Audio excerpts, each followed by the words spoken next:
Welcome to another special edition of One Soccer Today as we reflect upon the seasons that were for all of the Canadian club sides. Today, we focus on the 2023 for York United. Gareth Wheeler, Oliver Platt, and former York United legend. Is that how they refer to you No, as? no, no, no, not Jordan legend. Can't say Wilson. that. At least you're notable in the course of that club history. So Notable. we'll That's leave it good. at that. What a strange year for York United.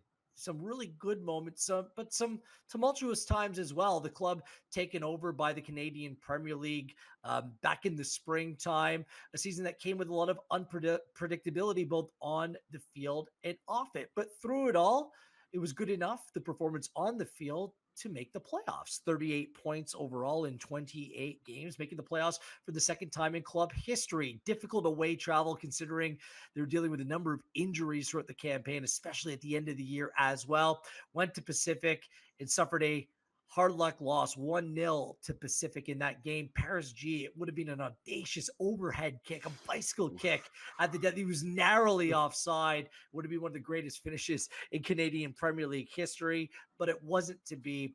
And York United's season ended right there.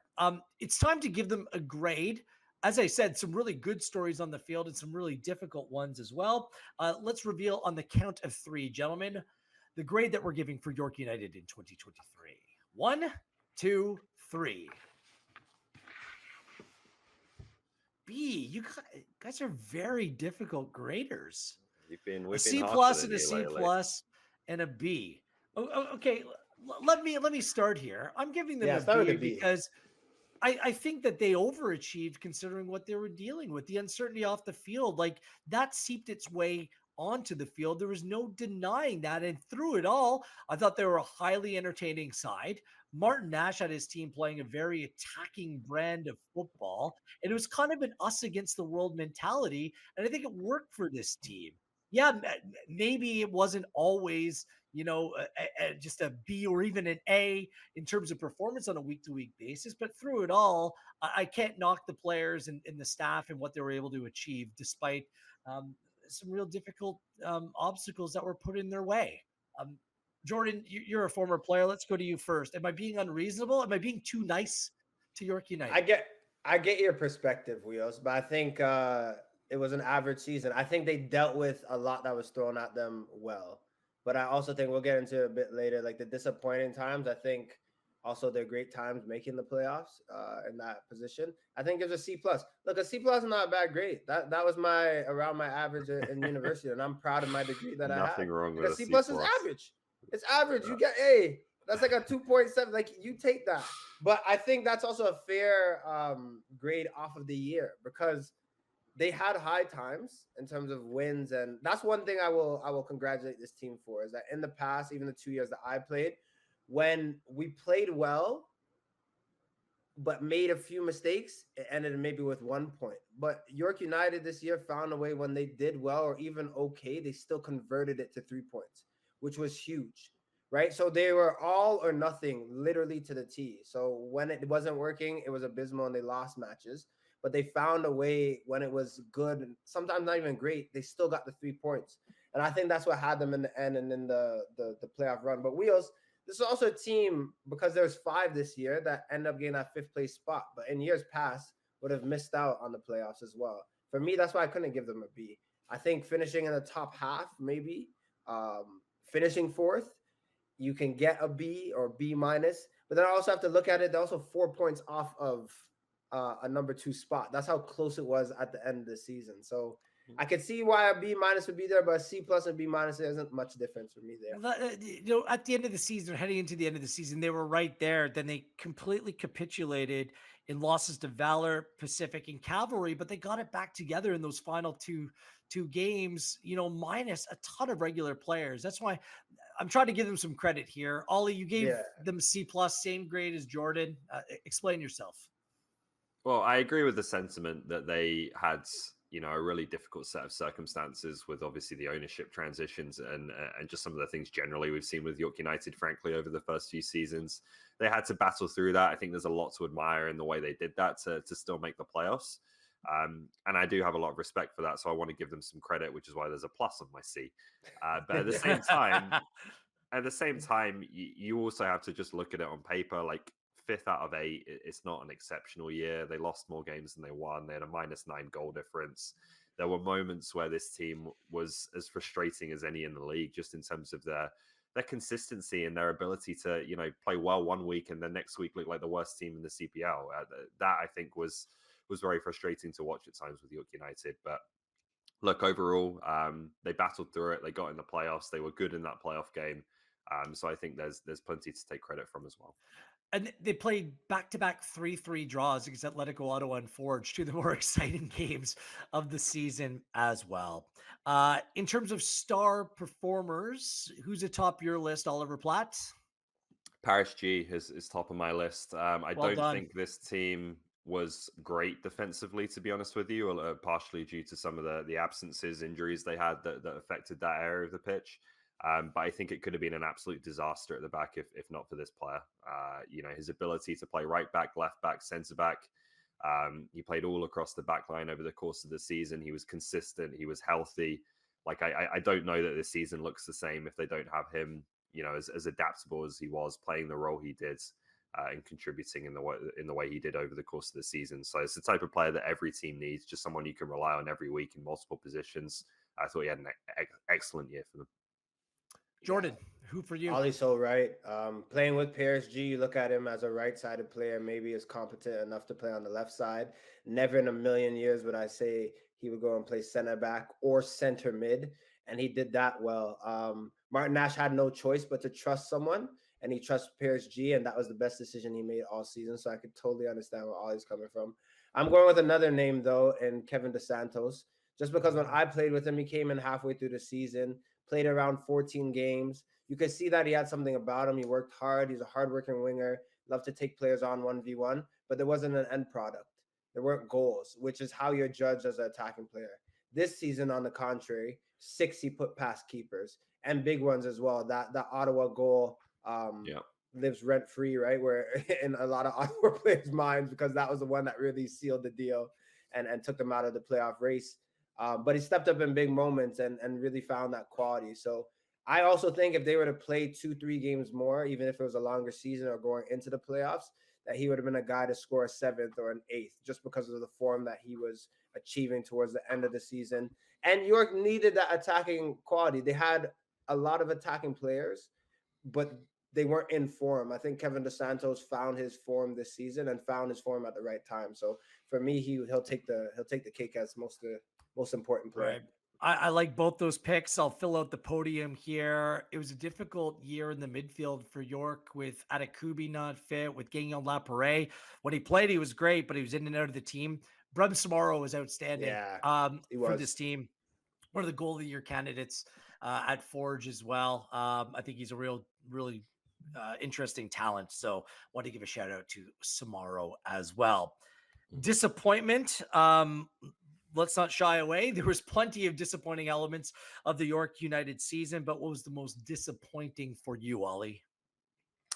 I think I have to go with that loss in the playoffs. Like there's a few different things you can point to over the course of the season, but just, having got there, having battled through that, as I said, a lot of credit that you can take from that persistence, perseverance to make the playoffs. I thought they then played great at Pacific. I thought they were the better team on the night probably, and end up losing to a 91st minute winner from Adonijah Reed. The goal gets ruled out from G, as you mentioned. That was just, I think, an ending that will have stung a little bit, to have worked that hard to get to where they did, to get that chance to be in the playoffs. Then would have been incredibly challenging to go over to Halifax on short rest, cross country and continue that run in the playoffs. But I thought it was right there for them to get that first playoff win. They played well enough to do it, and it just got taken away at the last minute. So that'll be the biggest disappointment for me. Jordan, the biggest disappointment for you was what? I think their ties being punctured. I think like the health of the players, but also disciplinary actions as well. York never really had a team that was their strongest team out there. They always had a player out for suspension, a player out through injury, a player that was playing, but he was 70%. They didn't really have a unit throughout the season. And I think for Martin Nash, even speaking to him throughout the year, it's just like there was no consistency. There was no, here, this is my 16, 17, 18 guys who I trust and who I'm going to put them out. So for that is why I believe you, Wheels, why you can give them a B, because I think you did the most with what you have. But then on the contrary, you look at it, the flip side is then maybe you underachieved a bit. If you really just took care of your body, or if you didn't run to the referee and get all these silly red cards or acting out, that could have been a team that had enough to go further. And maybe like a Roger Thompson, dear friend of mine, a Jonathan Gray, you could expect these guys maybe are going to be unhealthy. But in terms of their full group, I think there are more guys that need to look after themselves throughout the year. I think there are guys that disciplinary actions that didn't need to run up to the ref and act out and lash out the way that they did, and really just take care of the football. Because if they had more bodies, I think they would have made a further run in this season. Yeah, just disappointment for me. The attacking players just not producing to the level that they should. Babuli 6 goals, De Rosario 6 goals, Ricci 3, Wright 2. These are good players, and they underperformed in my estimation. I think they need to look at that area or find a way to get more out of these players. Same thing with the goalkeeping position. Probably not helped by center back. Roger Thompson just couldn't stay fit again this year. Just they need to find reliable players that will be present to protect the goalkeeper and the back line ahead of next season. So the future looking much more different for York United as well, with the brothers Pascal coming in, part of Game Plan Sports, new ownership coming to York United. Does that change the way that you look at this club going forward with Ricardo, Eduardo, and Miguel coming in, taking over the reins? Ollie, what are your thoughts on this? Because it's going to be a big year for them in the club. Yeah, I think it has to change the way you look at them, because it feels like for the first time, maybe since that first season, they have owners in the club who are going to run the club, who are going to be present. They're going to be there, right? And they're going to be hands-on every day. And I think that sets the tone for the entire organization. When you talk about culture and all of these buzzwords, I think it's, the work you do every day and having people who are actually there, who are really invested in this. They sound like, three brothers who are living out a dream here and are truly excited to take on this club and take on the challenge. So that should make a massive difference. It's going to take some time. I think you have to hope as well that, because they're coming in already into the off season, York don't fall behind and it doesn't become kind of a transition year. You'd like to see them hit the ground running as quickly as possible, while also understanding that they're going to need some time to get their feet set. But I think this team has a foundation of a roster and an experienced coach in Martin Nash to be competitive again next year. What changes do you think are going to take place, Jordan? I think one big one, after speaking with Martin Nash as well, is their home record, right? 4 wins at home, a place where they never got up for games at home. The biggest moment, obviously, that 1-0 goal against Ottawa by Kevin DeSantos was a highlight at home. But outside of that, when they played it, you could just see it. It was dreadful. It was like there was no energy and no life. But on the road, they were villains, and they really relished that role. I think to flip it, if you really take it, if you're 4 points off from second place, right, but you had 4 wins at home, that has to be an area of focus for any manager to go into that. You have to say, look, let's turn this. This doesn't mean we have to go undefeated at home, but let's win half of our games. And then you're in a playoff spot easily. So that has to be a big focus. And I expect it to be different because of the new ownership, because this is going to be Martin Nash's 3rd year at York United. You have to beat people in the stands. You have to find a way to motivate your team. And then outside of that, the team has to be motivated to play at home and play in front of friends and family and just get the job done. Yeah, Ollie, we just have a few seconds left, but new ownership means new ideas. Obviously, the off-field issues, that will be a work in progress, but on-field, the Canadian focus, that's got to be a change as well. That's going to be intriguing to see what they do. I think so. I think we've all, seen players that have maybe gone to other CPL clubs that we thought, that's on York United's doorstep. Why aren't they taking advantage of that? So again, I think that comes down to just having people who are really present on the grounds, investing in that community, and hopefully we start to see the results. So it was playoffs for York United, but we'll see if they can take a step further in 2024. A lot of excitement. The ownership, we buried the lead. That is the new big story for York United, and we'll see if a bigger and brighter future lay ahead. On behalf of Ollie, on behalf of Jordan, this has been your York United season in review, a One Soccer special right here on One Soccer Today.